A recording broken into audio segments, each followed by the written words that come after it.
അവനും ഇതുവരെ എബി സ്വന്തം അനിയനാണെന്ന തരത്തിൽ ഒരു വാക്കുപോലും സംസാരിച്ചിട്ടില്ല. പക്ഷേ അവൻ്റെ അച്ഛനെയും അമ്മയും യാദൃശികമായി ഞാൻ കണ്ടിട്ടുണ്ട്. അത് അവനും അറിയാം. എന്നിട്ടും ഞാൻ അതൊക്കെ മൂടി വെച്ചുകൊണ്ട് അവന് തോന്നുമോ എന്നാണ് ഇപ്പോഴത്തെ എൻ്റെ ടെൻഷൻ. എടാ, നീ അവനോട് സത്യങ്ങൾ പറഞ്ഞിരുന്നില്ല. മനക്കൽ തറവാട്ടിലെ കുട്ടിയാണ് നീയുമെന്ന് അവനോട് പറയാത്തതാണല്ലോ നിന്റെ പ്രശ്നം. അതിന് മറുപടിയായി കാർത്തി ഒന്ന് മൂളി. സത്യം പറഞ്ഞ അരുന്ധതി ആൻറ്റിക്കും ഐസക് അച്ചായനും മനക്കൽക്കാരുമായി വീണ്ടും ഒരു ഒത്തുചേരൽ ആഗ്രഹിക്കുന്നില്ല. അതുപോലെ അവർ ആയ കാലത്ത് അനുഭവിച്ചിരുന്നു. ഇല്ലെങ്കിൽ ദേവച്ചൻ മുൻകൈയെടുത്ത് ഈ പ്രശ്നത്തിനൊരു പരിഹാരം കാണണം. നീയും അതിനുവേണ്ടിയാണല്ലോ മൗനം പൂണ്ടിരിക്കുന്നത്. പിന്നെ മനക്കൽ തറവാട്ടിലേക്കുള്ള എബിയുടെ ഈ വരവിൽ അവൻ സത്യങ്ങൾ തിരിച്ചറിയുകയാണെങ്കിൽ അതറിയട്ടെ കാർത്തി, അത് അവനും കൂടെ അവകാശമുള്ള തറവാടാണ്. എന്നാലും ക്രിസ്റ്റി, ഇത്രയും വർഷങ്ങൾക്ക് ശേഷവും അവർ എന്തിനാണ് ഈ പക വെച്ചുകൊണ്ടിരിക്കുന്നതെന്നാണ് എനിക്ക് മനസ്സിലാകാത്തത്. കഴിഞ്ഞതൊക്കെ മറന്ന് സന്തോഷത്തോടെ എല്ലാവർക്കും ആ തറവാട്ടിൽ ഒരുമിച്ച് കഴിഞ്ഞൂടെ? എടാ, അത് നീ മാത്രം ആഗ്രഹിച്ചിട്ട് കാര്യമില്ല. അരുന്ധതി ആൻറ്റിക്കും ദേവച്ചനുമൊക്കെ ഒരുപോലെ അതിന് താല്പര്യമുണ്ടാകണം. ഇവിടെ ഈ വരവിൽ അതൊക്കെ നടക്കുമെന്ന് നമുക്ക് പ്രതീക്ഷിക്കാം. അല്ല മോനെ, നീ ഇവിടെ ഇരുന്ന് പണി കൊടുത്തിട്ട് വല്യച്ഛനിട്ടൊരു പണി കൊടുത്തല്ലേ? എന്തൊക്കെയോ അറിഞ്ഞതുപോലെ ക്രിസ്റ്റി അവനോട് ചോദിച്ചു.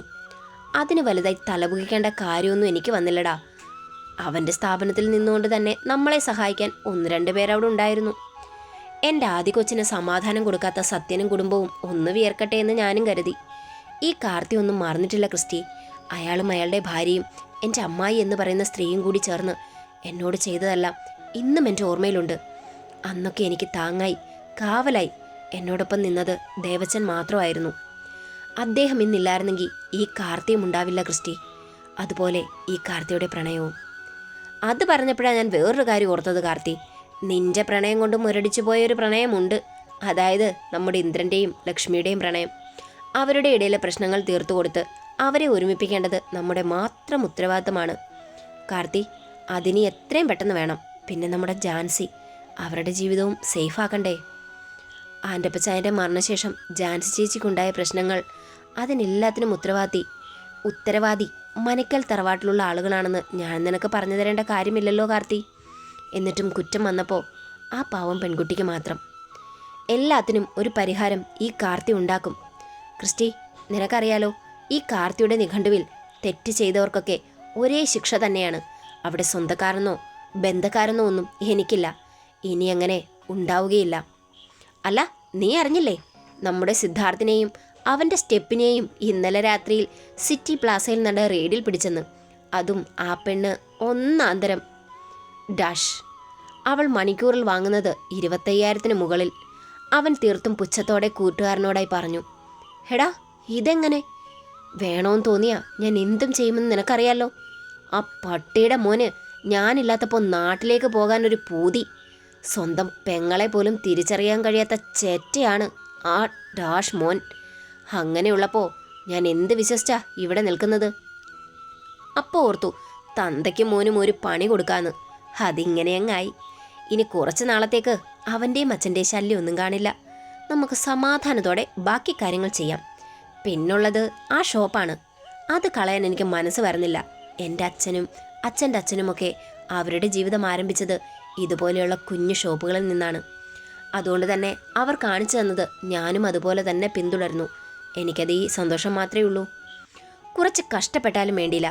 ആദിക്ക് ബിസിനസ് എന്താണെന്ന് പഠിക്കാനും സാൻവിക്കും ജാൻസിക്കും സ്വന്തം കാലിൽ നിൽക്കാനുമൊക്കെ ഈ ഷോപ്പ് കൊണ്ട് കഴിയും.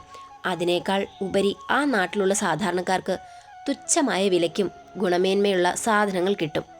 ഇപ്പോഴുള്ള ഈ പ്രതിസന്ധി അധികം താമസിയാതെ തന്നെ ഈ കാർത്തി തന്നെ അത് മാറ്റിയെടുക്കും. ക്രിസ്റ്റി, നീ നോക്കിക്കോ. അത്രയും പറഞ്ഞുകൊണ്ട് കാർത്തി തൻ്റെ മുന്നിലിരുന്ന ഓരോ ഫയലുകളായി മറിച്ചു നോക്കാൻ തുടങ്ങി. എൻ്റെ സത്യ, നിങ്ങൾക്കൊക്കെ എന്താ പറയുന്നതെന്ന് വല്ല ബോധമുണ്ടോ? 1-2 രൂപയാണോ നീയൊക്കെ ചോദിക്കുന്നത്? പ്ലീസ് അമ്മേ, അമ്മ ഞങ്ങളെ സഹായിക്കണം. അതിന് അമ്മ എന്തെങ്കിലും ഒരു വഴിയുണ്ടാക്കണം. നടക്കില്ല സത്യ, നിങ്ങൾ വേറെ എന്തെങ്കിലും വഴി നോക്ക്. അപ്പം തന്നെ കാർത്തി അവരെ വിളിച്ചതും അവർ ഫോണിലേക്ക് തിരിഞ്ഞു. അതോടെ സത്യനൊക്കെ തിരിഞ്ഞു നടന്നു. കാർത്തിയുടെ സന്തോഷം നിറഞ്ഞ സ്വരം കേട്ടതും അവർ സംസാരിച്ചു തുടങ്ങി. വിശേഷമൊക്കെ നിനക്കല്ലേടാ കുഞ്ഞാ. എന്തായി നിന്റെ ബിസിനസ്സൊക്കെ? എല്ലാം നന്നായി പോകുന്നുണ്ടോ? അവർ അവനോട് കാര്യമായി തന്നെ തിരക്കി. പിന്നല്ലാതെ എൻ്റെ മുത്തശ്ശിക്കുട്ടിയും എൻ്റെ പാതിയായവളും എനിക്ക് വേണ്ടി നടത്തുന്ന പ്രാർത്ഥനകളൊക്കെ വെറുതെ ആകുമോ? എല്ലാം നല്ല ഭംഗിയായി തന്നെ മുന്നോട്ട് പോകുന്നുണ്ട്. മതി കൊച്ചനെ, എനിക്കത് മാത്രം കേട്ടാൽ മതി. നിന്റെ അച്ഛൻ തുടങ്ങി വെച്ച ബിസിനസ് നിന്റെ വല്യച്ഛൻ്റെ പിടിപ്പുകേടുകൊണ്ട് എല്ലാം നശിച്ചു. അങ്ങനെയെല്ലാം നശിച്ചെടുത്ത് നിന്നുമാണ് എൻ്റെ കുട്ടി പതിയെ പതിയെ അതെല്ലാം ഉയർത്തിക്കൊണ്ടു വന്നത്. അതൊക്കെ എൻ്റെ കൊച്ചൻ്റെ മിടുക്ക് മാത്രമാണ്. അവർ അവനെ പ്രശംസിച്ചുകൊണ്ടിരുന്നു. എൻ്റെ മുത്തശ്ശിക്കുട്ടി, അവിടുത്തെ കാര്യങ്ങൾ പറയൂ. ഓ, അത് പറയാൻ അങ്ങ് മറന്നു.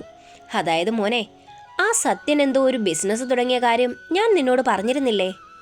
ആ, ഓർക്കുന്നുണ്ട്. എന്താ, ഇപ്പോൾ അതൊക്കെ അടച്ചു പൂട്ടിയോ? അവൻ പരിഹാസം നിറഞ്ഞ സ്വരത്തിൽ അവരോട് ചോദിച്ചു. ഏതാണ്ട് അടച്ചു പൂട്ടുന്ന അവസ്ഥയിലാണ് മോനെ. അതെന്താ മുത്തശ്ശി? അവൻ അവരോട് ചോദിച്ചതും സത്യൻ അവരോട് പറഞ്ഞ കാര്യങ്ങളത്രയും മാധവിയമ്മ കാർത്തിയോട് വെളിപ്പെടുത്തി. ചുരുക്കി പറഞ്ഞ പുതിയ ബിസിനസ്സും ഏതാണ്ട് അടച്ചു പൂട്ടിയ മാതിരിയായി അല്ലേ മുത്തശ്ശി? എങ്ങനെ പൂട്ടാതിരിക്കും? ഇവറ്റകളുടെ ഒന്നും മനസ്സ് ശരിയല്ലല്ലോ മോനെ. മാധവി അവരോടുള്ള തൻ്റെ അനിഷ്ടം വ്യക്തമാക്കി. അല്ല മുത്തശ്ശി, ഈ പ്രശ്നം ഇങ്ങനെ അങ്ങ് വിട്ടാ അത് നമ്മുടെ കുടുംബത്തിന് തന്നെയാണ് ചീത്തപ്പേര്. കാരണം വല്യച്ഛൻ എന്തൊക്കെ ചെയ്തിട്ടുണ്ടെന്ന് അയാൾക്ക് മാത്രമേ അറിയൂ. അയാൾ ആ ഡ്രസ്സിന് വേണ്ടി എടുത്ത മെറ്റീരിയൽ മുതൽ അതിലോരോ വർക്കിനും അത് ചെയ്തവർക്കുമൊക്കെ പേയ്മെൻറ്റ് കൊടുക്കാനുണ്ടാവില്ലേ? ഉണ്ട് മോനെ, അതിനാണ് അവർ എന്നോട് 7 ലക്ഷം രൂപ ചോദിച്ചത്. നല്ല ഹെവി ആയിട്ടുള്ള ഓർഡർ ആയിരുന്നു എന്നാണ് ഞാൻ കേട്ടത്. അവർക്കിപ്പോൾ അരുന്ധതിയുടെ പേരിലുള്ള സ്വത്തുക്കളുടെ വിഹിതം വേണം.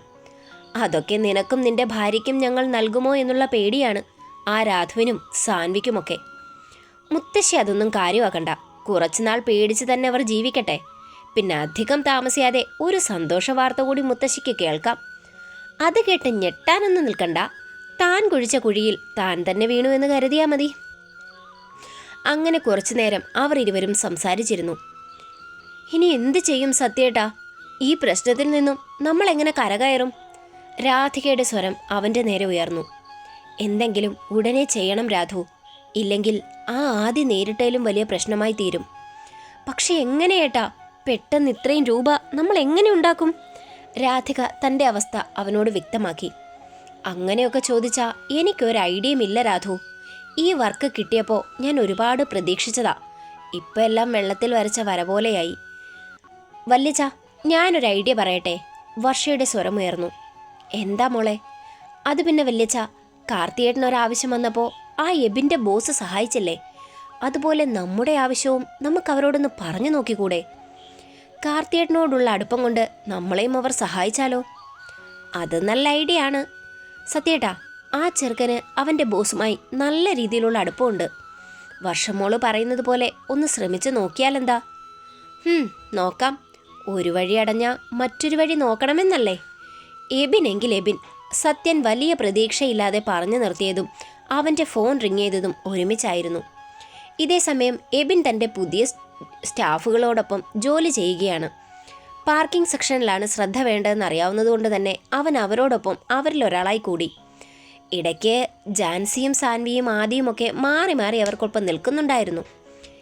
എന്നാലും എൻ്റെ എബിമോനെ, ആ പ്രശ്നം കഴിഞ്ഞതിന് ശേഷം ആ പ്രഭാകരൻ മുതലാളിയുടെ ഷോപ്പിന് നല്ല ഉയർച്ചയാ. ഞാനും എൻ്റെ കെട്ടിയോനും ഇന്നലെ ചന്തയ്ക്ക് പോയിരുന്നു. തിരികെ വന്നപ്പോൾ ഏതാണ്ട് 7 മണിയോളമായി. ആ സമയത്ത് പോലും അയാളുടെ കടയിൽ നല്ല തിരക്കുണ്ടായിരുന്നു. എന്ത് ചെയ്യാനാ ചേച്ചി? ഒരു തെറ്റും ചെയ്യാതെ ആദി ചേച്ചി എത്ര പേരുടെ മുൻപിലാണ് പഴി കേൾക്കേണ്ടത്? അതും കാർത്തി സാർ പോലും ഇല്ലാത്ത ഈ സമയം. അതേ മോനെ, എല്ലാവർക്കും നല്ലത് മാത്രമേ ആദിമോള് ചെയ്യത്തുള്ളൂ. എന്നിട്ടും ഇതൊക്കെ ചെയ്തവർ ആരായാലും അവരൊന്നും ഒരിക്കലും ഗതി പിടിക്കില്ല ലഭിച്ചായ. അതുപോലെയാണ് ഈ നാട്ടുകാർ ആദി ചേച്ചിയോട് പെരുമാറിയത്. അവരുടെ സംസാരം കേട്ട് പവിത്ര അയാൾക്ക് മറുപടി നൽകി. അല്ല പവിക്കൊച്ചേ, നിനക്കാരെങ്കിലും ഇനി സംശയമുണ്ടോ? എബിൻ അവൾക്ക് എന്തെങ്കിലും കാര്യങ്ങൾ അറിയാമോ എന്നറിയാനായി ഒന്നെറിഞ്ഞു നോക്കി. സംശയമുണ്ടോ എന്ന് ചോദിച്ചാ ഇല്ല, ഇല്ലേന്ന് ചോദിച്ചാ ഉണ്ട്. പവി എങ്ങും തൊടാതെ ഒരു മറുപടി നൽകി. അതെന്താ കൊച്ചേ അങ്ങനെ? അത് പിന്നെ എബിച്ചായ, ഞങ്ങളുടെ ഈ ഷോപ്പിൽ ഒരിക്കലും ഇങ്ങനെ ഒരു ചതി നടക്കില്ല. അതുപോലെയാണ് ആദി ചേച്ചി ഇവിടെയുള്ള കാര്യങ്ങൾ നോക്കി നടത്തിയിരുന്നത്. എന്നിട്ടും ഇങ്ങനെയൊക്കെ സംഭവിക്കണമെങ്കിൽ നമ്മുടെ ശത്രു ഇതിൻ്റെ അകത്ത് തന്നെ കാണുമെന്നാ എനിക്ക് തോന്നുന്നേ. ആര്? അങ്ങനെ ചോദിച്ചാൽ എനിക്ക് കൃത്യമായിട്ടൊന്നും പറയാൻ കഴിയില്ല. ഇവിടെ ഞാൻ, പ്രഭയേച്ചി, പിന്നെ വേണിയേച്ചി, ഇവർ മാത്രമാണ് സ്ഥിരമായിട്ട് വരുന്നത്. ബാക്കിയുള്ളവരൊക്കെ ആഴ്ചയിൽ 1-2 ദിവസം മാത്രം, അതായത് തൊഴിലുറപ്പിനൊക്കെ പോകാത്ത ദിവസങ്ങളിലൊക്കെ വരുന്നവരാണ്. അങ്ങനെയുള്ളവർക്ക് വൈകുന്നേരം അവരുടെ പേയ്മെൻറ്റ് കൊടുക്കും. ദാ ആ കാണുന്ന സരോജ ചേച്ചി ഇവിടെ അടുത്ത വീട്ടിൽ വേലയ്ക്ക് പോകുന്നവരാണ്.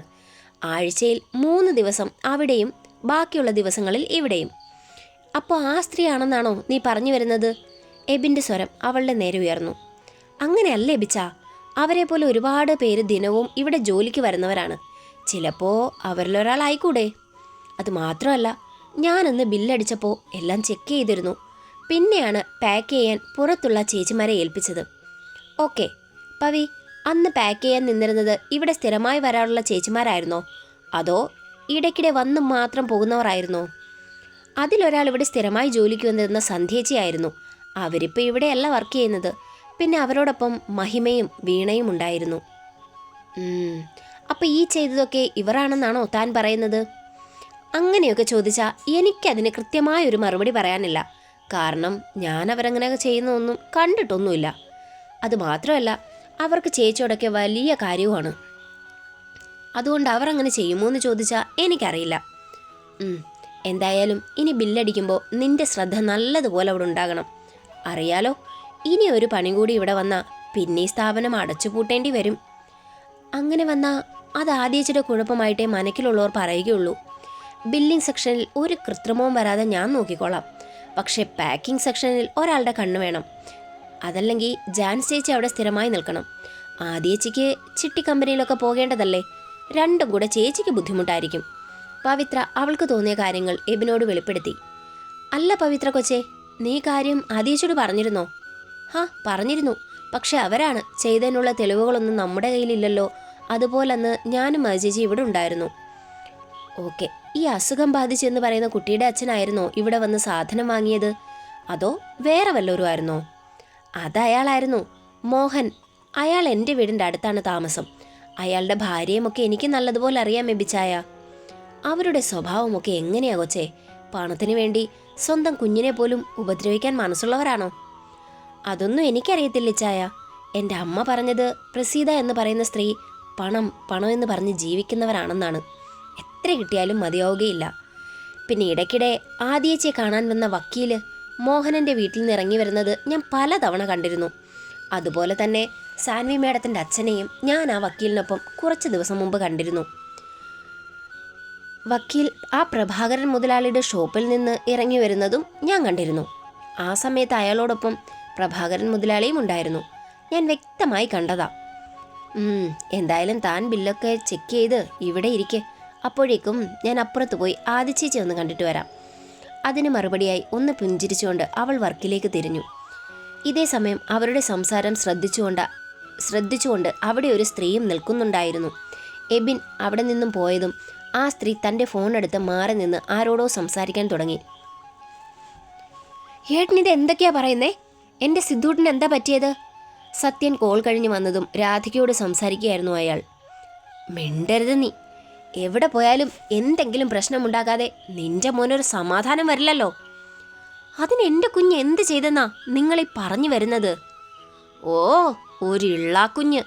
ആ വെടക്ക് ചേർക്കാൻ ഇപ്പോൾ ഉണ്ടാക്കിയ പ്രശ്നം എന്താണെന്ന് നിനക്കറിയാമോ? കളുമായി അയാൾ അവരുടെ നേരെ ശബ്ദമുയർത്തി. സത്യേട്ടാ, കാര്യങ്ങൾ അറിയാതെ എൻ്റെ മോനെ നിങ്ങൾ കുറ്റപ്പെടുത്തരുത്. എല്ലാം നല്ല വെടിപ്പായി തന്നെ അറിഞ്ഞിട്ടാ ഞാൻ നിന്നോടിപ്പോൾ സംസാരിക്കുന്നത്. ഇപ്പം വിളിച്ചത് ആരാണെന്നറിയോ? അവർ അയാളെ സംശയത്തോടെ നോക്കി. ഇപ്പം വന്ന കോൾ വേറെ എവിടെ നിന്നും അല്ല, പോലീസ് സ്റ്റേഷനിൽ നിന്നാ വിളിച്ചത്. നിന്റെ പുന്നാര മോൻ ഇപ്പോൾ സ്റ്റേഷനിലാണുള്ളത്. അറിയുമോ നിനക്ക്? അയ്യോ എൻ്റെ കുഞ്ഞ്, എന്താ പറ്റിയതവന്? ആരോടും ഒന്നിനും പോകാത്തവനാ. രാധിക തൻ്റെ നെഞ്ചിലടിച്ച് സത്യനോട് ഓരോന്ന് പുലമ്പാൻ തുടങ്ങി. നിന്റെ നിഷ്കളങ്കനായ മോൻ ചെയ്തു വച്ചതൊന്നും എന്നെ കൊണ്ട് പറയിപ്പിക്കരുത്. മനുഷ്യനെ നാണം കെടുത്താനായിട്ട് ഇതുപോലുള്ള ഓരോ സന്താനങ്ങൾ ഉണ്ടായിക്കൊള്ളും. ഏട്ടാ, അവൻ അങ്ങനൊന്നും ചെയ്യില്ല. ആരോ മനഃപൂർവ്വം അവനെ പെടുത്തിയതാ. രാധിക തൻ്റെ മകനെ രക്ഷിക്കാൻ ഒരു ശ്രമം നടത്തി. എൻ്റെ രാധേ, നീ വിചാരിക്കുന്ന പോലൊരു ചെറിയ സംഭവമൊന്നും അല്ലിത്. ആ നാട്ടിലെ ഏറ്റവും വലിയ ഡാഷിന്റെ കൂടെയാണ് അവനെ പിടിച്ചത്. പിടിക്കുക മാത്രമല്ല, അവളെ കൊണ്ട് അവനെ വിവാഹം കഴിപ്പിക്കുക ചെയ്തിട്ടുണ്ടവർ. എന്തായാലും മനക്കൽ തറവാട്ടിലെ സത്യന്റെ മരുമകൾ ഒരു ഡാഷ്. അത് മാത്രം ഞാൻ സമ്മതിച്ച് തരില്ല രാധികെ. എനിക്ക് ഈ തറവാട്ടിൽ ഒരു നിലയും വിലയുമുണ്ട്. അത് കളഞ്ഞു കുളിക്കാൻ ഞാൻ ആരെയും സമ്മതിക്കില്ല. സത്യന്റെ സ്വരം ഉയർന്നുകൊണ്ടിരുന്നു. വല്ലിച്ച, പ്രശ്നങ്ങൾക്ക് മേലെ പ്രശ്നങ്ങളാണല്ലോ. ഒരു ഭാഗത്ത് വല്ലിച്ചനായി ഉണ്ടാക്കിയ പ്രശ്നങ്ങൾ, മറുഭാഗത്ത് സിദ്ധുവേട്ടൻ. വർഷയുടെ സ്വരമുയർന്നു. എനിക്കെൻ്റെ മോനെ കാണണം, കണ്ടേ പറ്റൂ. പെറ്റ വയറിന് മാത്രമേ അതിൻ്റെ ദണ്ണം അറിയൂ. അത് കേട്ടതും സത്യന് തൻ്റെ ദേഷ്യം നിയന്ത്രിക്കാൻ കഴിയുന്നതിനും അപ്പുറമായി. രാധികെ, പ്രസവിച്ചതുകൊണ്ട് മാത്രം ഒരാൾ അമ്മയാകില്ല. ആ കുഞ്ഞിനെ നല്ലത് ചൊല്ലി വളർത്തുമ്പോൾ മാത്രമാണ് അവൾ നല്ലൊരമ്മയാകുന്നത്. എന്നാൽ ഇവിടെ സിദ്ധുവിൻ്റെ കാര്യത്തിൽ നീ പരാജിതയാണ് രാധു. അവനെ സന്മാർഗത്തിലൂടെ വളർത്താൻ നിനക്ക് കഴിഞ്ഞിട്ടില്ല. അവിടെ നീ തോറ്റുപോയി. ഏട്ടാ, ഇങ്ങനെ കുറ്റപ്പെടുത്താതെ അവനെ രക്ഷിക്കാൻ എന്തെങ്കിലും മാർഗമുണ്ടെങ്കിൽ അത് പറയ്. എനിക്കെൻ്റെ കുഞ്ഞിനെ കാണണം. അവനെ അവിടെ നിന്ന് ഇറക്കണമെങ്കിൽ നല്ല പിടിപാട് വേണമെന്നാ അവിടെ നിന്ന് വിളിച്ച പോലീസുകാരൻ എന്നോട് പറഞ്ഞത്. അവിടുത്തെ സർക്കിൾ നല്ല സ്ട്രിക്റ്റ് ആയിട്ടുള്ള മനുഷ്യനാ. അതുകൊണ്ട് അയാൾ ഈ കേസ് വെറുതെ വിടുമെന്ന് തോന്നുന്നില്ല. ഈശ്വരാ, എൻ്റെ കുഞ്ഞ്! രാധിക വിങ്ങിപ്പൊട്ടാൻ തുടങ്ങി. ഏട്ടത്തി, നിങ്ങൾ വിഷമിക്കാതെ. രാധികയുടെ വിഷമം കണ്ടതും സാവി അവരെ തന്നിലേക്ക് ചേർത്ത് പിടിച്ച് ആശ്വസിപ്പിച്ചു. എങ്ങനെ വിഷമിക്കാതിരിക്കും എൻ്റെ സാവി? എൻ്റെ മോൻ അവിടെ അങ്ങനെ കിടക്കുമ്പോൾ ഞാൻ എങ്ങനെ സമാധാനമായി ഇരിക്കും? നീ തന്നെ പറ. സത്യേട്ടാ, എന്താ ഇപ്പം നമ്മൾ ചെയ്യുക? അവനെ എങ്ങനെ നമ്മൾ പുറത്തിറക്കും? സാവിയുടെ സ്വരം സത്യൻ്റെ നേരെ ഉയർന്നു. എനിക്കൊരു പിടിയുമില്ല സാവി, എങ്ങനെ ഈ പ്രശ്നത്തിൽ നിന്ന് അവനെ രക്ഷിക്കുമെന്ന്. ഒരു ഭാഗത്ത് കമ്പനിയുടെ പ്രശ്നങ്ങൾ, മറുഭാഗത്ത് സ്വന്തം മകനുണ്ടാക്കിയ പ്രശ്നങ്ങൾ. എല്ലാം കൂടെ ആലോചിക്കുമ്പോൾ എനിക്കാകെ ഭ്രാന്ത് പിടിക്കുകയാണ് സാവി. അല്ല, കരുണൻ എവിടെ? കരുണേട്ടൻ വീട്ടിലേക്ക് പോയിരിക്കുകയാണ് സത്യേട്ടാ. അല്ലെങ്കിൽ തന്നെ ഈ കാര്യം കരുണേട്ടനോട് പറഞ്ഞിട്ട് ഒരു കാര്യമില്ല. ഏട്ടനങ്ങനെ പിടിപാടൊന്നും ഇല്ലല്ലോ. പിന്നെ നമ്മൾ എന്ത് ചെയ്യും സത്യേട്ടാ? ആരെ സഹായത്തിന് വിളിക്കും? രാധികയുടെ സ്വരമിടറി. വല്യമ്മേ, നിങ്ങളിങ്ങനെ ടെൻഷനാകാതെ തൽക്കാലം നമ്മളെ സഹായിക്കാൻ വേണ്ടി ആ എബിനോട് പറഞ്ഞാലോ? ആ ആദ്യയെ ഇത്രയും വലിയ പ്രശ്നത്തിൽ നിന്ന് അയാളുടെ ബോസ് അല്ലേ രക്ഷിച്ചത്? അതുപോലെ നമുക്ക് അയാളോട് കാര്യം പറഞ്ഞാലോ? അതിനാ ചെറുക്കന് നമ്മളെ ഇഷ്ടമല്ലല്ലോ. കാണുന്നത് തന്നെ ചെകുത്താൻ കുരിശ് കാണുന്നത് പോലെയാ. അങ്ങനെയുള്ളപ്പോൾ അവൻ നമ്മളെ സഹായിക്കുമെന്ന് നിനക്ക് തോന്നുന്നുണ്ടോ മോളെ? അതിനവരോട് നേരിട്ട് സംസാരിക്കുന്നത് നമ്മളല്ലെങ്കിലോ? പിന്നെ നീ എന്താ മോളെ ഉദ്ദേശിക്കുന്നേ? സത്യൻ്റെ സ്വരമുയർന്നു. അതായത് വല്യച്ച, നമ്മുടെ മുൻപിൽ ഒരു വഴി ഒളിഞ്ഞു കിടപ്പുണ്ട്. അത് വേറെ ആരുമല്ല, നമ്മുടെ സാൻവി. അവൾ വിചാരിച്ച ഈ പ്രശ്നം നല്ല ഈസി ആയിട്ട് തന്നെ പരിഹരിക്കാം. അതിനവൾ സമ്മതിക്കുമെന്ന് നിനക്ക് തോന്നുന്നുണ്ടോ മോളെ? ഒന്നാമത് സാനുമോൾക്ക് സിദ്ധുവിനെ കണ്ണെടുത്താൽ കണ്ടുകൂടാ. അങ്ങനെയുള്ളപ്പോൾ അവൾ അവനെ സഹായിക്കുമെന്ന് നിനക്ക് തോന്നുന്നുണ്ടോ? അതിന് സാധ്യത കുറവാണ്. എന്നാൽ വലിയച്ഛനും വലിയമ്മയും ഒരേ സ്വരത്തിൽ പറഞ്ഞാൽ അവൾക്കത് കേൾക്കാതിരിക്കാൻ പറ്റുമോ? വർഷ അവരോട് ചോദിച്ചു. ഏട്ടാ, വർഷമോള് പറഞ്ഞാലും കാര്യമുണ്ട്. സാൻവി വിചാരിച്ച ഈ പ്രശ്നത്തിനൊരു പരിഹാരം കാണാൻ കഴിയും. കാരണം അവൾ പറയുന്നതൊന്നും ആ കാർത്തി ഇതുവരെ തള്ളിക്കളഞ്ഞിട്ടില്ലല്ലോ. അതൊക്കെ ശരിയാണ്. പക്ഷെ നമ്മുടെ കാര്യമായതുകൊണ്ട് തന്നെ അവൾ ഒരിക്കലും നമ്മളെ സഹായിക്കില്ല. അത് ചോദിച്ചാലല്ലേ സത്യേട്ടാ അറിയൂ. എന്ത് ചെയ്തിട്ടാണേലും എനിക്കെൻ്റെ മോനെ വേണം. രാധിക ഏറെ വേദനയോടെ പറഞ്ഞു നിർത്തി. അങ്ങനെ ഓരോന്നും പറഞ്ഞിരിക്കുമ്പോഴാണ് ഷോപ്പൊക്കെ അടച്ച് എബിനും സാൻവിയും ആദിയും എത്തിയത്. അവരുടെ ശബ്ദം കേട്ടതും രാധിക കരഞ്ഞുകൊണ്ട് സാൻവിയുടെ അരികിലേക്ക് കുതിച്ചു. അവളെ തടയാനെന്നവണ്ണം സത്യനും അവളുടെ പിറകെ കൂടി. എന്നാൽ ആ സമയം അവളുടെ മനസ്സിൽ താൻ നൊന്ത് പ്രസവിച്ച തൻ്റെ സ്വന്തം മകൻ മാത്രമേ ഉണ്ടായിരുന്നുള്ളൂ. അല്ലേ ഏട്ടത്തി, എബി പറഞ്ഞതുപോലെ മുൻപോട്ട് പോയാൽ നമുക്ക് നല്ല രീതിയിൽ കച്ചവടം ഉണ്ടാകും എന്നാണ് എനിക്കും തോന്നുന്നത്. സാൻവിയും എബിയും എങ്ങനെ അവരുടെ ബിസിനസ് മുന്നോട്ട് കൊണ്ടുപോകാം എന്നതിനെക്കുറിച്ച് ആദിയോട് സംസാരിക്കുകയായിരുന്നു. അയ്യോ സാനുമോളെ എന്ന് വിളിച്ചുകൊണ്ട് രാധിക അവരുടെ അരികിലേക്ക് ഓടിയെത്തി. എന്താ അമ്മേ? അലറിക്കൂവിയുള്ള കരച്ചിൽ കേട്ടതും സാൻവിയുടെ സ്വരം അവരുടെ നേരെ ഉയർന്നു. എന്നാൽ അതിനുള്ള മറുപടി പറയാതെ അവർ തൻ്റെ കരച്ചിൽ മാമാങ്കം തുടർന്നു. വല്യമ്മേ, എന്തിനാ നിങ്ങളെങ്ങനെ കരയുന്നേ? അവരുടെ വിങ്ങിപ്പൊട്ടൽ കേട്ടതും ആദ്യ കാര്യം എന്താണെന്ന് അറിയാനായി അവരോട് അന്വേഷിച്ചു. അതുപോലെ തന്നെ എബിയുടെ സ്വരവും അവിടെ ഉയർന്നു. എന്നാൽ ഇവർ മൂന്നുപേരും മാറി മാറി ചോദിച്ചിട്ടും രാധികയുടെ നാവിൽ നിന്നും ഏങ്ങലടിയല്ലാതെ മറ്റൊരു ശബ്ദം അവിടെ ഉയർന്നില്ല. എന്താണേലും അമ്മ ധൈര്യമായിട്ട് പറ, ഇവിടെ എന്തെങ്കിലും പ്രശ്നമുണ്ടോ? സാൻവി വീണ്ടും ചോദ്യം അവരോട് ആവർത്തിച്ചു. അത് മോളെ, നമ്മുടെ സിദ്ധു അവനെ പോലീസ് പിടിച്ചെന്നൊക്കെയാ കേൾക്കുന്നേ. അവനൊരു പാവമാണ് മോളെ. എൻ്റെ കുഞ്ഞിനെ ആരൊക്കെയോ ചേർന്ന് ചതിച്ചതാണ്. അല്ലാതെ അവൻ അങ്ങനെയൊന്നും ചെയ്യില്ല. അവർ ഓരോന്നും പറഞ്ഞുകൊണ്ടിരുന്നു. അമ്മേ, മനുഷ്യർക്ക് കാര്യം മനസ്സിലാകുന്ന പോലെ പറ. അല്ലാതെ ഇങ്ങനെ കിടന്ന് കരഞ്ഞാ അത് കേൾക്കുന്നവർക്ക് എങ്ങനെ മനസ്സിലാകാനാ? കാര്യം എന്താണെന്ന് ഞാൻ പറയാം. അത് കേട്ടതും വർഷ അവർ മുൻപിലേക്ക് കയറി നിന്നു. അത് പിന്നെ സാൻവി, നമ്മുടെ സിദ്ധാർത്ഥേട്ടൻ ഇപ്പോൾ പോലീസ് കസ്റ്റഡിയിലാണ്. ഇമ്മോറൽ ട്രാഫിക്കിനാണ് പോലീസ് പിടിച്ചിരിക്കുന്നതെന്നാണ് അറിയാൻ കഴിഞ്ഞത്. ഓ, അപ്പം അതാണ് കാര്യം. അയാളുടെ സ്വഭാവത്തിനനുസരിച്ച് പോലീസ് അറസ്റ്റ് ചെയ്തില്ലെങ്കിലേ അത്ഭുതമുള്ളൂ. അങ്ങനെ പറയരുത് മോളെ, അത് നിൻ്റെ ചേട്ടനാ, നിൻ്റെ ഒരേ ഒരു കൂടപ്പിറപ്പ്. അങ്ങനെയുള്ളപ്പോൾ ഒരാവശ്യം വരുമ്പോൾ നീയല്ലേ അവനെ സഹായിക്കേണ്ടത്? കൂടപ്പിറപ്പ്, അതും അവൻ സ്വന്തം പെങ്ങളെ പോലും വൃത്തികെട്ട കണ്ണുകൾ കൊണ്ട് കാണുന്ന ചെറ്റ. ഇവനെയൊക്കെ പോലീസിനെ കൊണ്ട് പിടിപ്പിക്കുന്നതിന് പകരം കൊല്ലുകയാ വേണ്ടത്. സാൻവി സിദ്ധുവിനോടുള്ള ദേഷ്യം അവളുടെ വാക്കുകൾ പ്രകടമാക്കി. അത് കേട്ടതും രാധിക അവളെ തള്ളി മാറ്റി എബിൻ്റെ മുൻപിലേക്ക് വന്നു നിന്ന് അവനോട് കരഞ്ഞപേക്ഷിക്കാൻ തുടങ്ങി. മോനെ, ഞങ്ങളെ സഹായിക്കാൻ ആരുമില്ല. എൻ്റെ കുഞ്ഞിനെ രക്ഷിക്കണം. ഒരമ്മയുടെ അപേക്ഷയാ. അയ്യോ, അമ്മയ്ക്ക് ഇങ്ങനെയൊക്കെ സംസാരിക്കാൻ അറിയാമായിരുന്നോ? രാധയുടെ സംസാരം കേട്ടതും സാൻവി പുച്ഛത്തോടെ അവരോട് ചോദിച്ചു. സാനു, വേണ്ട. ആദ്യം അവളെ വിലക്കി. അതോടെ അവരുടെ കണ്ണീർ നാടകം ആദിക്ക് നേരെയായി. മോളെ, നീയെങ്കിലും ഇവരോടൊന്ന് പറ. എങ്ങനെയെങ്കിലും എൻ്റെ മോനെ ഈ ചതിക്കുഴിയിൽ നിന്ന് പുറത്തു കൊണ്ടുവാ. അവനെ ഇതിൽ നിന്നൊക്കെ പുറത്തു കൊണ്ടുവരാൻ നിങ്ങളല്ലേ ഉള്ളൂ. രാധിക ആദിയോട് അപേക്ഷിച്ചുകൊണ്ടിരുന്നു. അമ്മയ്ക്ക് നാണമില്ലേ ആ വൃത്തികെട്ടവന് വേണ്ടി ഇങ്ങനെ അപേക്ഷിക്കാൻ?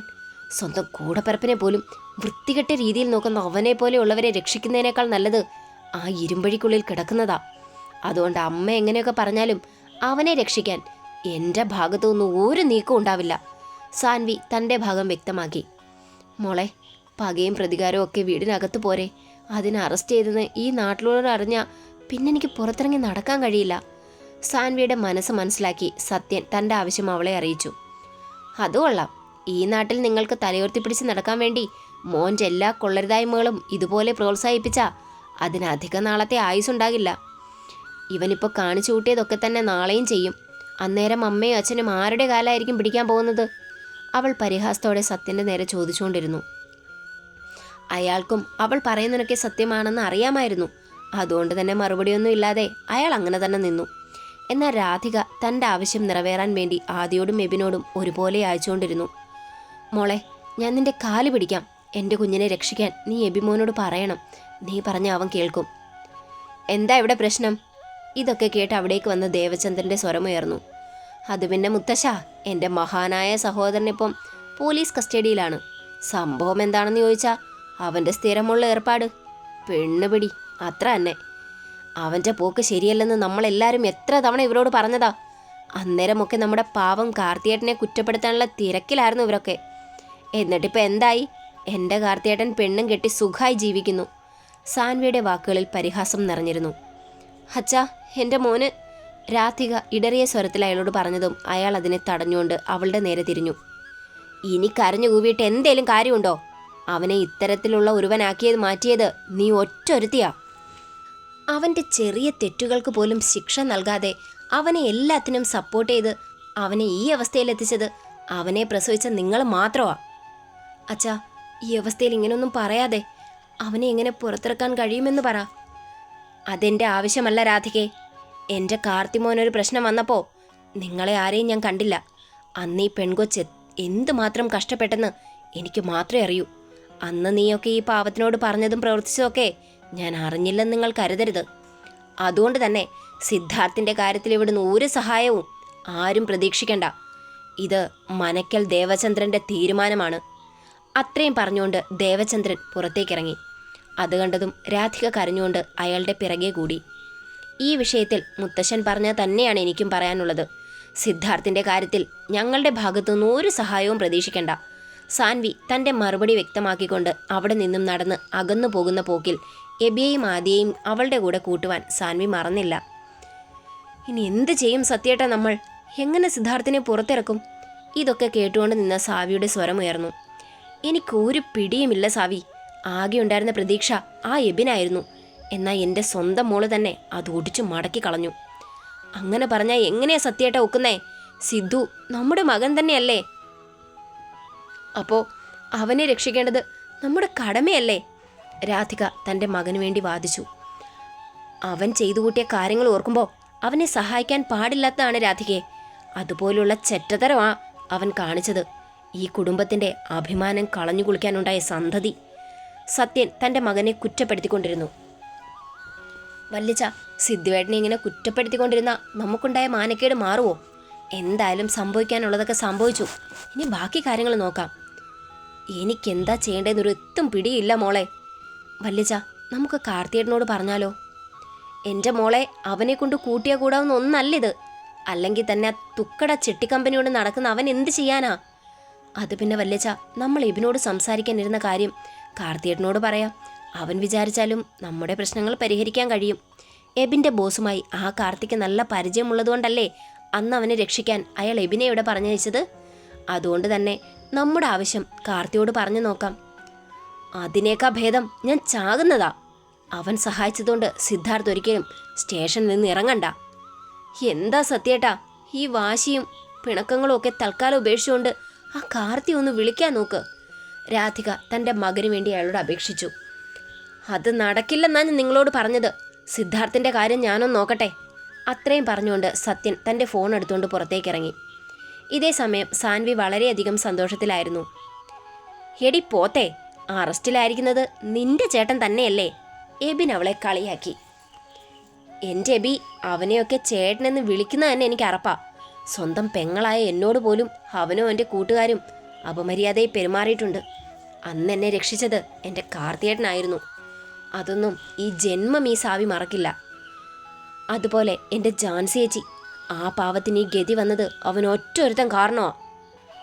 അവൻ പറഞ്ഞ വാക്കുകളാണ് എൻ്റെ കാർത്തിയേട്ടനെ കുടുക്കിയത്. വെറുതെ വിടില്ല ഞാൻ അയാളെ. സാൻവിയുടെ കണ്ണിൽ സ്വന്തം സഹോദരനോടുള്ള പകയെരിഞ്ഞു. അല്ല, ഈ കാര്യം കാർത്തി സാറിനോട് പറയണ്ടേ? എബിൻ അവളോട് സംശയത്തോടെ ചോദിച്ചു. എന്തിന്? അതൊക്കെ മുത്തശ്ശൻ അറിയിക്കേണ്ടപ്പോൾ തന്നെ അറിയിച്ചുണ്ടാകും. അങ്ങനെ ഓരോന്നും പറഞ്ഞ് അവർ അങ്ങനെ തന്നെ ഇരുന്നു. എന്നാൽ ഇതേ സമയം സത്യൻ തൻ്റെ മകനെ രക്ഷിക്കാനുള്ള ശ്രമത്തിലായിരുന്നു. എന്നാൽ അയാൾ അതിനെ ആശ്രയിച്ചവരെല്ലാം കാര്യം കേട്ട ഉടനെ തന്നെ കൈയൊഴിഞ്ഞു കളഞ്ഞു. അതോടെ അയാൾ മാനസികമായി വല്ലാതെ തകർന്നു. ഇനി എന്തെന്നുള്ള ചിന്ത മനസ്സിലേക്ക് കടന്നു വന്നപ്പോഴാണ് ഒരു ചെറുപ്പക്കാരൻ്റെ മുഖം അയാളുടെ മനസ്സിലേക്ക് തെളിഞ്ഞു വന്നത്. അങ്ങനെ വളരെ വർഷങ്ങൾക്ക് ശേഷം സത്യൻ വീണ്ടും ആ കോണ്ടാക്ട് നമ്പറിൽ വിരലുകൾ ആഴ്ത്തി. ഒട്ടും പ്രതീക്ഷയില്ലാതെയാണ് അയാൾ ആ നമ്പറിലേക്ക് കോണ്ടാക്ട് ചെയ്തത്. 2 നിമിഷങ്ങൾക്ക് ശേഷം. ഹലോ ഹലോ, ഐസക് അല്ലേ? അതെ, ഐസക്കാണ്. അല്ല, നിങ്ങളാരാ? അയാൾ അവനോട് ചോദിച്ചു. ഐസക്, ഇത് ഞാനാണ്, സത്യൻ, മനക്കൽ ബാലചന്ദ്രൻ്റെ മകൻ. ഓ, നമ്മുടെ സേതുവിൻ്റെ ജ്യേഷ്ഠൻ. അതായത് കുറച്ചുകൂടെ വിശദമായി പറഞ്ഞ എൻ്റെ ഭാര്യ അരുന്ധതിയുടെ സഹോദരൻ. അയാൾ അല്പം പുച്ഛത്തോടെ പറഞ്ഞു. പഴയതൊന്നും അപ്പം മറന്നിട്ടില്ലല്ലേ? അങ്ങനെ മറക്കാൻ പറ്റുന്ന ഒന്നും അല്ലല്ലോ നമ്മുടെ ജീവിതത്തിൽ നടന്നിട്ടുള്ളത്. അല്ല, വർഷങ്ങൾക്ക് ശേഷം ഇങ്ങനെ ഒരു വിളി ഞാൻ പ്രതീക്ഷിച്ചിരുന്നില്ല. ഐസക്കിൻ്റെ സ്വരം അവൻ്റെ നേരെ ഉയർന്നു. ഞാനും ഇങ്ങനെ ഒരു കോൾ വിളിക്കേണ്ടി വരുമെന്ന് തീരെ പ്രതീക്ഷിച്ചിരുന്നില്ല. എൻ്റെ സാഹചര്യമാണ് ഇപ്പോൾ ഈ കോൾ വിളിക്കാൻ എന്നെ പ്രേരിപ്പിച്ചത് പോലും. അതൊക്കെ പോട്ടെ, ഇത്രയും വർഷങ്ങൾക്ക് ശേഷം നിങ്ങൾ ഞങ്ങളെ ഓർത്തല്ലോ, അതുതന്നെ വലിയ ഭാഗ്യം. അല്ല, എൻ്റെ അമ്മായിയച്ഛനും അമ്മായിയമ്മയ്ക്കുമൊക്കെ സുഖം തന്നെയല്ലേ? അവർക്കെന്ത് സുഖക്കേട്? അവരുടെ കാര്യങ്ങളെല്ലാം നോക്കാൻ അവരുടെ കൊച്ചുമകൻ കാർത്തികേയനില്ലേ? സ്വന്തം മകനെയും മരുമകളെയും കൊച്ചുമക്കളെയും കാട്ടിലും അവർക്ക് പ്രിയം സേതുവിൻ്റെ മകനോട് മാത്രമാ. സത്യൻ താൻ എന്തിനാണ് അയാളെ വിളിച്ചതെന്ന് പോലും ചിന്തിക്കാതെ കാർത്തിയെ കുറ്റപ്പെടുത്താൻ തുടങ്ങി. ഇതൊക്കെ മൂളിക്കേട്ടുകൊണ്ട് ഐസക്കും താൻ പറയുന്നത് ഐസക്കിന് ഇഷ്ടമായി എന്ന് വിചാരിച്ചുകൊണ്ട് കാർത്തിയെ പ്രതിക്കൂട്ടിൽ നിർത്തിക്കൊണ്ട് അയാൾ തൻ്റെ മനസ്സിൽ തോന്നിയ കാര്യങ്ങളെല്ലാം ഐസക്കിനോട് വിളിച്ചു പറഞ്ഞു. ഇതെല്ലാം ശ്രദ്ധിച്ചുകൊണ്ട് ഐസക്കിൻ്റെ അടുത്ത് പ്രിയപത്നി അരുന്ധതിയും ഉണ്ടായിരുന്നു. ഐസക്കെ, നീ മാന്യനായതുകൊണ്ട് മാത്രമാണ് അരുന്ധതിയെ കൊണ്ട് ഈ മനക്കൽ തറവാട്ടിലേക്ക് തിരിച്ച് കാൽ കുത്താതിരുന്നത്. എന്നാൽ അത് നേട്ടമായത് ആ സേതുവിനും അവൻ്റെ മകനുമായിരുന്നു. നിനക്കും നിന്റെ കുട്ടികൾക്കും കിട്ടേണ്ട വീതമാണ് ആ ചെറുക്കൻ ഒറ്റയടിക്ക് തിന്നു മുടിക്കുന്നത്. ഇതൊക്കെ കാണുമ്പോൾ എനിക്കും രാധികയ്ക്കും നല്ല വിഷമമുണ്ട്. ഐസക്കെ, അതുകൊണ്ട് നീ അരുന്ധതിയെ കൊണ്ട് തിരിച്ച് തറവാട്ടിലേക്ക് വരണം. അതുപോലെ എനിക്കൊരാഗ്രഹമുണ്ടായിരുന്നു ഐസക്കെ, പഴയതെല്ലാം മറന്നു ഒരു കൂടിച്ചേരൽ. അതെൻ്റെ മകൾ സാൻവിയിലൂടെ ആകണമെന്ന് ആഗ്രഹമുണ്ട്. സത്യൻ കിട്ടിയ അവസരത്തിൽ തൻ്റെ ആവശ്യം ഐസക്കിനെ അറിയിച്ചു. അപ്പോൾ ഇത്രയും വർഷങ്ങൾക്ക് ശേഷം സത്യനളയൻ എന്നെ വിളിച്ചത് എൻ്റെ മകന് നിങ്ങളുടെ മകളെ ആലോചിക്കാനായിരുന്നോ? അയാൾ അവനോട് എടുത്തടിച്ച പോലെ ചോദിച്ചു. ഹേയ്, അങ്ങനെയല്ല ഐസക്കെ, എൻ്റെ ഒരാഗ്രഹം നിന്നോട് പറഞ്ഞെന്നേ ഉള്ളൂ. നിനക്കും അരുന്ധതിക്കും അതുപോലെ നിന്റെ മകനും താല്പര്യമുണ്ടെങ്കിൽ മാത്രം നമുക്കിത് ആലോചിക്കാം. വരട്ടെ, നോക്കാം. ഞാനെന്തായാലും എൻ്റെ മകനെ ഇപ്പം കല്യാണം കഴിപ്പിച്ച് വിടാനൊന്നും ആഗ്രഹിക്കുന്നില്ല. പിന്നെ വിവാഹം എന്നൊക്കെ പറയുന്നത് അവൻ്റെ പേഴ്സണലായിട്ടുള്ള കാര്യമാണ്. അതുകൊണ്ട് തന്നെ അത് അവൻ്റെ ഇഷ്ടത്തിന് നടത്താനാണ് ഞങ്ങളുടെ ആഗ്രഹം. പിന്നെ അളിയൻ ഇങ്ങനെ ഒരു ആവശ്യം പറഞ്ഞതുകൊണ്ട് ഞാൻ എന്തായാലും എൻ്റെ മകനോട് ഇക്കാര്യം പറയാം. അവന് സമ്മതമാണെങ്കിൽ ബാക്കി കാര്യങ്ങൾ നമുക്ക് ആലോചിക്കാം. ഐസക്ക് വാക്കുകൾ ചുരുക്കി തൻ്റെ മനസ്സിലുള്ള കാര്യങ്ങൾ സത്യനോട് വെളിപ്പെടുത്തി. അതൊക്കെ നിന്റെ ഇഷ്ടം പോലെ അളിയ. ഞാൻ എൻ്റെ ഒരു ആഗ്രഹം നിന്നോട് പറഞ്ഞതേ ഉള്ളൂ. പക്ഷെ ഞാൻ ഇപ്പോൾ വിളിച്ചത് എൻ്റെ മറ്റൊരാവശ്യം നിന്നോട് പറയാൻ വേണ്ടിയിട്ടാണ്. ഓ, അതെന്താ ഇനി? ഐസക്കിൻ്റെ സ്വരം സത്യൻ്റെ നേരെ ഉയർന്നു. എനിക്ക് സാൻവിക്ക് മൂത്ത ഒരാൾ കൂടിയുണ്ട്. പേര് സിദ്ധാർത്ഥ്. അവനിപ്പോൾ ഒരു പ്രശ്നത്തിൽ അകപ്പെട്ടിരിക്കുക. അതിൽ നിന്ന് അവനെ രക്ഷിക്കാൻ നീ എന്നെ ഒന്ന് സഹായിക്കണം. അത് കേട്ടതും അയാൾ തൻ്റെ അടുത്ത് നിൽക്കുന്ന പ്രിയ പത്നിയെ ഒന്ന് നോക്കി പുച്ഛത്തോടെ ഒരു പുഞ്ചിരി അവൾക്ക് സമ്മാനിച്ചു. ഇതേ സമയം ഫോണിൽ അളിയൻ തീരുമാനമൊന്നും പറഞ്ഞില്ല. അത് പിന്നെ സത്യ, കാര്യം എന്താണെന്നറിയാതെ ഞാനെങ്ങനെയാ നിന്നെ സഹായിക്കുന്നേ? എന്നെക്കൊണ്ട് പറ്റുന്നതാണെങ്കിൽ നമുക്ക് നോക്കാം. അല്ല, നിന്റെ മകൻ എന്താ പറ്റിയേ? ഐസക് അവനോട് തുറന്നു ചോദിച്ചു. അത് കേട്ടതും സിദ്ധാർത്ഥ് പോലീസിൻ്റെ കസ്റ്റഡിയിലായതും അവർ അയാളെ വിളിച്ചതുമൊക്കെ ഐസക്കിനോട് അയാൾ വെളിപ്പെടുത്തി. അപ്പം അതാണ് കാര്യമല്ലേ? എൻ്റെ മകൻ തെറ്റൊന്നും ചെയ്യത്തില്ല എന്നൊന്നും ഞാൻ പറയുന്നില്ല. നിന്നോടുള്ള കാര്യം പറയുന്നതുകൊണ്ട് എനിക്കൊരു പ്രശ്നവും ഇല്ല ഐസക്കേ. സിദ്ധാർത്ഥിൻ്റെ ഒരു വെടക്ക് സ്വഭാവമാണ്. അവനെ ഇങ്ങനെ ആക്കിയത് അവൻ്റെ അമ്മ രാധികയും.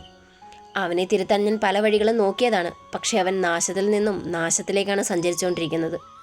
ഒരച്ഛൻ എന്ന നിലയിൽ എത്രയാണെന്ന് വെച്ച ഐസക്കേ ഇതൊക്കെ ക്ഷമിക്കുന്നത്? നീ തന്നെ പറ. ഇവനെ പോലെയുള്ളവരെ സപ്പോർട്ട് ചെയ്യുന്ന അമ്മമാർക്ക് വേണം ആദ്യത്തെ തല്ല് കൊടുക്കാൻ. ആണായാലും പെണ്ണായാലും തെറ്റ് കണ്ട മക്കളെ ശിക്ഷിച്ച് തന്നെ വളർത്തണം. സത്യ, ഇല്ലെങ്കിൽ നമ്മൾ ഇതുപോലെ പലതും അനുഭവിക്കേണ്ട വരും. ഇനി അതൊന്നും പറഞ്ഞിട്ട് കാര്യമില്ലല്ലോ. നീ എന്നെ ഒന്ന് സഹായിക്കണം. സ്വന്തം മകനായി പോയില്ലേ? സത്യൻ തൻ്റെ അവസ്ഥ അയാളെ അറിയിച്ചു. ഞാനൊന്ന് ശ്രമിക്കട്ടെ. അല്ല, ഈ കാര്യം എൻ്റെ അമ്മായിയച്ഛനും അമ്മായിയമ്മയും അതുപോലെ സേതുവിൻ്റെ മോനൊന്നും അറിഞ്ഞില്ലേ? അച്ഛനും അമ്മയ്ക്കുമൊക്കെ ഈ കാര്യങ്ങൾ അറിയാം. അവരൊരിക്കലും എന്നെ സഹായിക്കില്ല.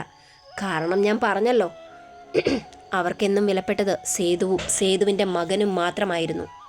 പിന്നെ സേതുവിൻ്റെ മകൻ കാർത്തി, അവനെ കൊണ്ടൊന്നും ഈ കേസ് പരിഹരിക്കാൻ പറ്റില്ല. 10 പൈസ പോലും തിരിച്ചെടുക്കാൻ കഴിവില്ലാത്തവനാണ് കാർത്തി. ഒന്നും കൂടെ വിശദമായി പറഞ്ഞാ ഒരു ദരിദ്രവാസി. എന്തായാലും താൻ വിഷമിക്കണ്ട. എനിക്ക് നേരിട്ട് അവനെ ഇറക്കാനുള്ള പിടിപാടൊന്നുമില്ല. എന്നാലും എൻ്റെ മകനോടൊന്ന് പറയട്ടെ. അവൻ്റെ ബോസ് വിചാരിച്ചാൽ ഇതൊക്കെ പുഷ്പം പോലെ നടക്കാമെന്ന കാര്യമേ ഉള്ളൂ. ഞങ്ങൾക്ക് എന്ത് പ്രശ്നങ്ങൾ വന്നാലും ഉടനടി ബോസ് പരിഹാരം കണ്ടിട്ടുണ്ട്. ഈ ബോസിന് ടെക്സ്റ്റൈൽ ഷോപ്പൊക്കെ ഉണ്ടോ? സത്യൻ തൻ്റെ വസ്ത്രങ്ങൾ വിൽക്കാൻ കഴിയുമോ എന്നറിയാനായി അയാളോട് ചോദിച്ചു. ആ, ഉണ്ടളിയ. ചെന്നൈയിൽ മറ്റോ ആണെന്ന് തോന്നുന്നു. ഒരു ചെറിയ കമ്പനിയിൽ നിന്ന് തുടങ്ങിയതാണ് അദ്ദേഹം. ഇപ്പോൾ കോടിക്കണക്കിന് സ്വത്തുക്കളും കമ്പനികളും എല്ലാം അദ്ദേഹത്തിനുണ്ട്. പക്ഷെ ഞാനിതുവരെ അദ്ദേഹത്തെ കണ്ടിട്ടില്ല. എന്തായാലും ഞാൻ ഈ കാര്യം ഇപ്പം തന്നെ എൻ്റെ മോനെ വിളിച്ച് പറയാം. വളരെ സന്തോഷം ഐസക്കേ.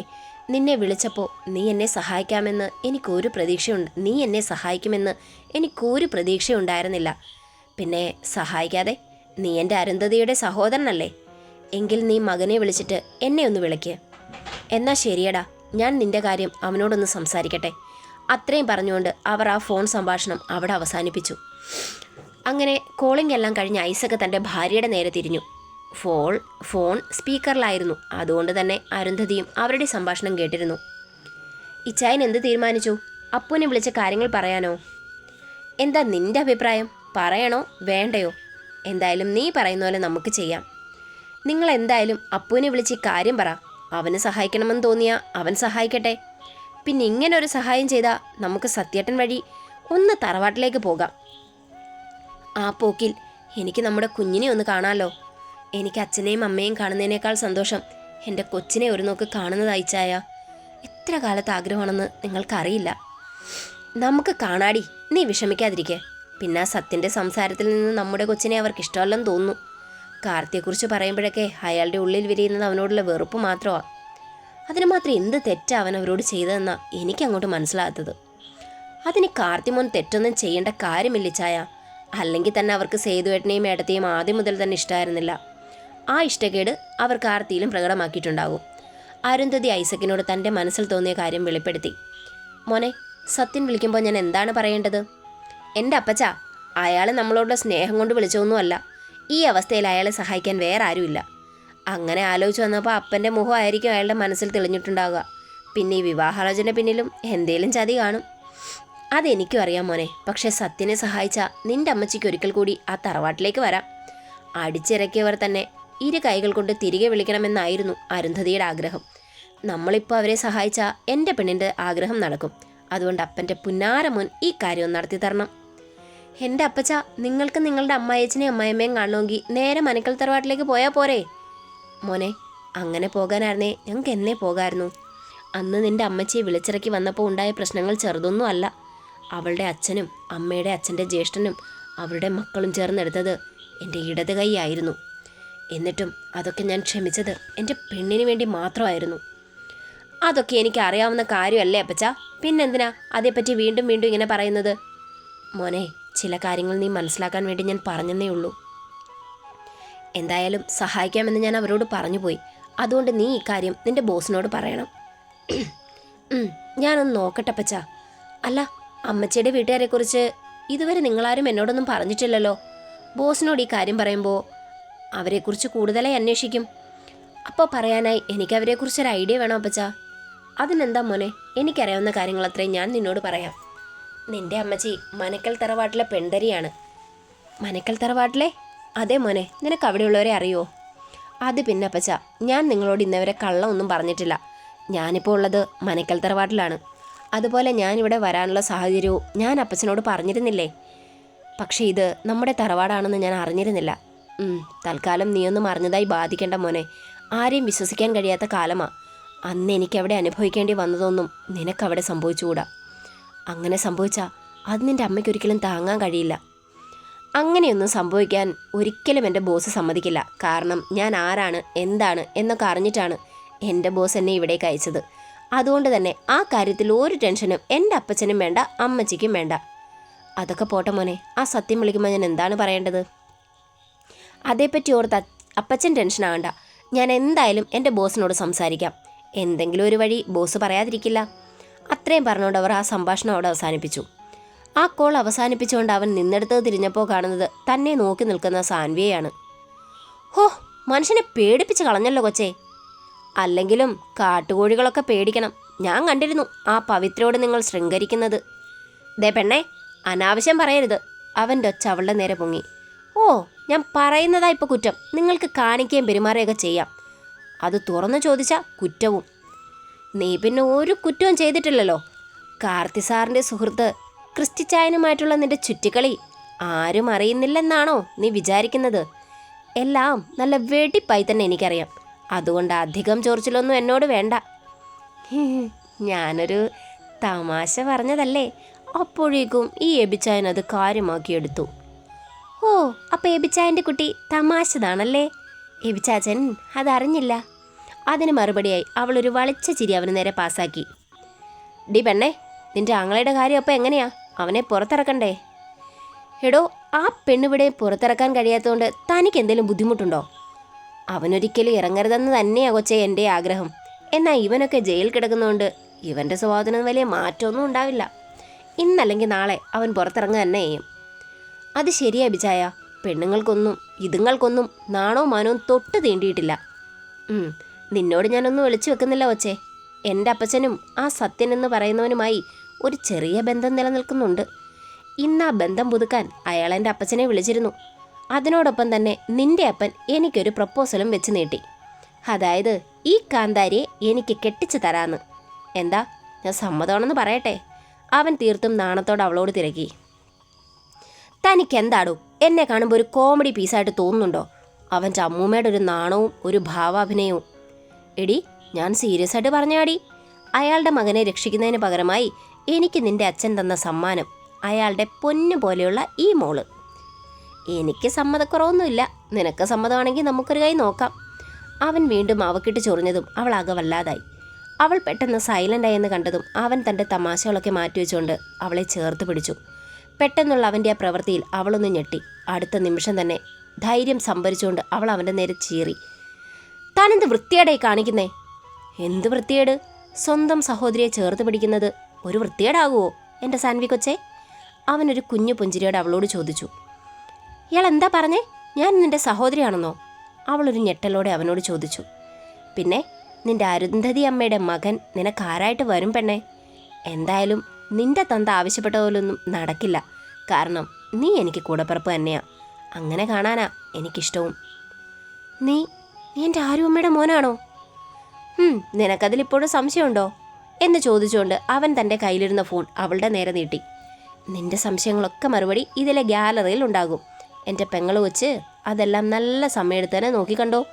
എനിക്കൊരു ധൃതിയില്ല. അത് കേട്ടതും അവൾ എൻ്റെ ഫോൺ വാങ്ങി പരിശോധിക്കാൻ തുടങ്ങി. അതിൽ തെളിഞ്ഞിരിക്കുന്ന അരുന്ധതിയുടെ ചിത്രം കണ്ടതും അവളുടെ മിഴികൾ നിറഞ്ഞു. എനിക്കിതൊന്നും വിശ്വസിക്കാൻ കഴിയുന്നില്ല ബി. എൻ്റെ ആരുമ്മയുടെ. അതിന് നീ എന്തിനാടി വെറുതെ കിടന്ന് മോങ്ങുന്നേ? എന്നാലും എൻ്റെ ആരുമ്മ. അമ്മയ്ക്ക് എന്തു പറ്റി? കുറച്ചു മുമ്പ് വിളിച്ചപ്പോൾ പോലും അമ്മയ്ക്ക് കുഴപ്പമൊന്നും ഉണ്ടായിരുന്നല്ലോ. എന്നാലും അമ്മയ്ക്ക് പെട്ടെന്ന് ഇതെന്ത് പറ്റി? അയ്യോ ആരുമ്മ എവിടെ? എൻ്റെ എബിച്ചാച്ച, നിങ്ങൾ എന്നെ കളിയാക്കുവാണോ? നീയല്ലേ ആരുമ്മയ്ക്ക് വയ്യെന്ന് പറഞ്ഞേ? എപ്പോ? ദേ കുരുപ്പേ, അനാവശ്യം പറയരുത്. അവിടെ ഭാര്യയും ഭർത്താവും കൂടി റൊമാൻസുമായി ഇരിക്കുകയായിരിക്കും. അത്രയും പറഞ്ഞുകൊണ്ട് അവൻ ദീർഘനിശ്വാസം വിട്ടു. അല്ലേ ബിച്ചാച്ച, നിങ്ങൾക്കിത് അമ്മയുടെ വീടാണെന്ന് മുൻപ് മനസ്സിലായതല്ലേ? എന്നിട്ട് നിങ്ങളെന്താ അത് അപ്പനോട് പറയാഞ്ഞത്? മനസ്സിലായോ എന്ന് ചോദിച്ചാൽ എൻ്റെ ഉത്തരം ആയെന്ന് തന്നെയാണ് സാനുമോളെ. കാരണം ഞാനിവിടെ വന്നപ്പോൾ തന്നെ എൻ്റെ അമ്മയുടെ ഫോട്ടോ ഞാൻ കണ്ടിരുന്നു. അതുകൊണ്ടാ ഞാൻ നിൻ്റെ ചെറിയ മുത്തശ്ശനെ പറ്റിയും മുത്തശ്ശിയെ പറ്റിയൊക്കെ ചോദിച്ചത് തന്നെ. പക്ഷെ തുറന്നു പറയാനുള്ള ധൈര്യം എനിക്കുണ്ടായില്ല. അതുപോലുള്ള സംഭവങ്ങളാണ് എൻ്റെ അപ്പന് അമ്മയുടെ വീട്ടുകാരിൽ നിന്ന് ലഭിച്ചിരുന്നത്. പ്രത്യേകിച്ച് നിൻ്റെ മുത്തശ്ശി അമ്മയുടെ സഹോദരനും സത്യനും അയാളുടെ അച്ഛനുമൊക്കെ എൻ്റെ അപ്പനെ ഒരുപാട് വേദനിപ്പിച്ചതായി ഞാൻ പറഞ്ഞു കേട്ടിട്ടുണ്ട്. അതൊക്കെ കഴിഞ്ഞ കഥയല്ലേ എബിച്ചാച്ച. അതൊന്നും നിങ്ങൾ മനസ്സിൽ വെക്കണ്ടെന്നാ എൻ്റെ ആഗ്രഹം. അങ്ങനെയൊന്നും ഇല്ല പെണ്ണേ. ഇനി അങ്ങനെ ഉണ്ടെങ്കിൽ തന്നെ എൻ്റെ അപ്പൻ നിൻ്റെ ചേട്ടനെ ഇറക്കാൻ സഹായിക്കാമെന്ന് വാക്ക് കൊടുക്കുമായിരുന്നോ? നിൻ്റെ അപ്പച്ചനത് എന്തിൻ്റെ കേടാ? അയാളെ ഇറക്കാത്തതിൻ്റെ കുറവേ ഉള്ളൂ. അത് കേട്ടതും അവൾ അവനോട് ദേഷ്യപ്പെട്ടു. എൻ്റെ കൊച്ചെ, വർഷങ്ങൾക്ക് ശേഷമാണ് ഈ തറവാട്ടിൽ നിന്നൊരു കോൾ എൻ്റെ അമ്മച്ചിയെയും അപ്പച്ചനെയും തേടി വന്നത്. അങ്ങനെയുള്ളപ്പോൾ അവർ ഇങ്ങനെയല്ലാതെ എങ്ങനെ പെരുമാറും? ഒന്നാമത് എൻ്റെ അമ്മച്ചിക്ക് ഇവിടേക്ക് വരണമെന്നും നിൻ്റെ മുത്തശ്ശിയമ്മയും മുത്തശ്ശനെയും കാർത്തിസാറിനെയും ഒക്കെ കാണണമെന്നും ഒക്കെ വലിയ ആഗ്രഹമാണ്. അല്ലെങ്കിൽ തന്നെ അമ്മച്ചി എന്തേലും പറഞ്ഞാൽ അത് സാധിച്ചു കൊടുക്കാതെ എൻ്റെ അപ്പച്ചന് ഉറക്കം പോലും വരില്ല. അതുപോലെയാ അവരുടെ രണ്ടുപേരുടെ അടുപ്പവും പ്രണയവും സ്നേഹവും ഒക്കെ. അങ്ങനെ ഒരു കുടുംബത്തിൽ ജനിക്കാൻ കഴിയുന്നത് തന്നെ ഒരു ഭാഗ്യമാണ് എബിച്ചാച്ച. ആ ഭാഗ്യം നിനക്കുണ്ടായി. അങ്ങനെ അവർ ഇരുവരും പഴയ കാര്യങ്ങളൊക്കെ അയവിറക്കിക്കൊണ്ടിരുന്നു. അല്ല എബിച്ചാച്ച, നിങ്ങൾ അരുന്ധതി അമ്മയുടെ മോനാണെന്നുള്ള കാര്യം കാർത്തിയേട്ടൻ അറിയില്ലേ? എൻ്റെ ഒരു അഭിപ്രായത്തിൽ അതറിയാതിരിക്കാൻ ഒരു മാർഗവും ഞാൻ നോക്കിയിട്ട് കാണുന്നില്ല. സാൻവി തനിക്ക് തോന്നിയൊരു സംശയം അവനോട് ചോദിച്ചു.